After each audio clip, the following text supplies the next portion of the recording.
Welcome to The Explainer. Today, we're pulling back the curtain on a topic that is absolutely critical for the health of any large business: liquidity management. It might sound a bit complex, but its goal is actually super simple: making sure you always have the cash to pay your bills right on time. This is really the foundation of all financial stability. So let's kick things off with a big question. Have you ever wondered how a massive corporation with money flying in and out every single second of the day manages to never run out of cash? I mean, it seems like a giant puzzle, especially when your expenses can be all over the place and your income doesn't always arrive when you expect it. Well, that is the exact puzzle we're going to solve together today. At its core, the problem is this constant, high-stakes balancing act. You have to have enough cash right now to meet every single financial obligation you have.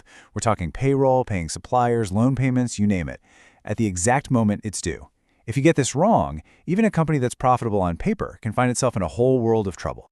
So here's our roadmap for this explainer. We're going to start with the fundamental tools. Then we'll look at how companies automate their cash.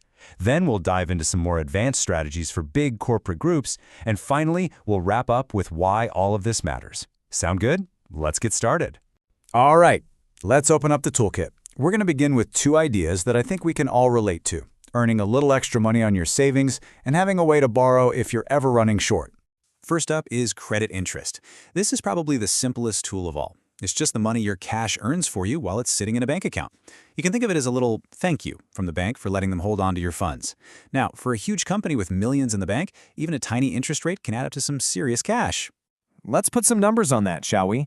Imagine a company called Tech Innovations, Inc. They keep an average balance of about $500,000. Even at a really modest interest rate, say 0.5%, that idle cash is still generating $2,500 a year. That's basically free money, just for managing their balance smartly. Okay, but what about the flip side? What happens when you need to pay for something, but you don't quite have enough cash in the account at that exact moment? Well, that's where an overdraft comes in. It's basically a pre-approved short-term loan from your bank that acts as a financial safety net. It makes sure your important payments don't get rejected. For instance, let's say Global Logistics Co. has to make some urgent payments that push their account $200,000 into the red.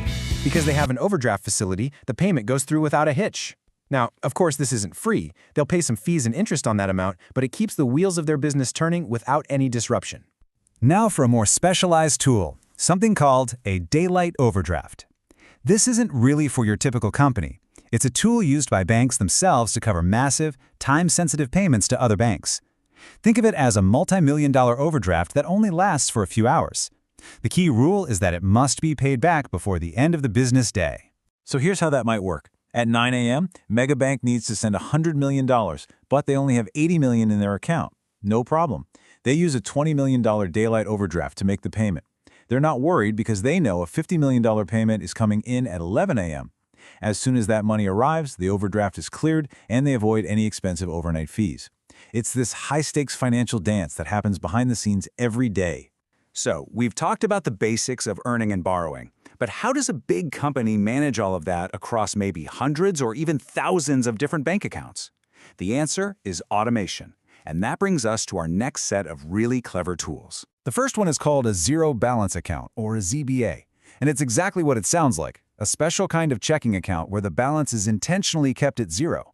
Any funds that come in are automatically moved to a central master account, and any payments that need to go out are funded from that same master account. This gives the company's finance team incredible control and visibility. Let's picture a big retail chain. Each one of their stores has its own ZBA. So at the end of the day, all the money each store made is automatically swept into one central corporate account. Then, if a store needs to pay a local supplier, the money is pulled from that central account, used for the payment, and the store's balance goes right back to zero. This gives the headquarters a perfect real-time picture of all its cash in one place. And that process we just described, the automatic movement of funds, that brings us to our next tool: sweep structures. A sweep is simply the automated process of moving funds from lots of different accounts into one single central account. The goal is really simple: don't let cash just sit around doing nothing in all these different corners of the company. And the results of doing this are really powerful. By sweeping all that cash into one big pot, a company like Manufacturing Corp can take all the little bits of excess cash from its various regional accounts and invest that large, concentrated pool of money overnight. You're going to get a much better return on one big investment than you would on dozens of tiny separate ones. Okay, we've looked at how to manage individual accounts and how to physically move cash around to be more efficient. Now let's level up and talk about the more sophisticated strategies that large, complex corporate groups use.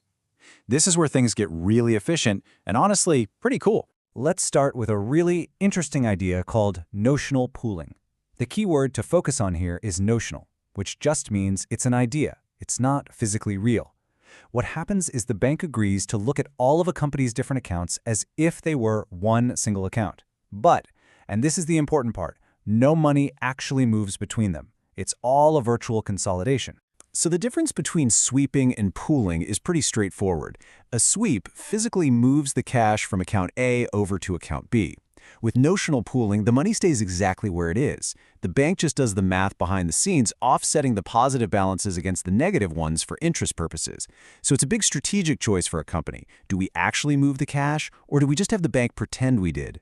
Let's look at an example. We have Diversified Holdings PLC.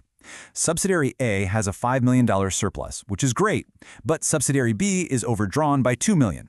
Now, without pooling, subsidiary B would be paying some pretty high overdraft fees.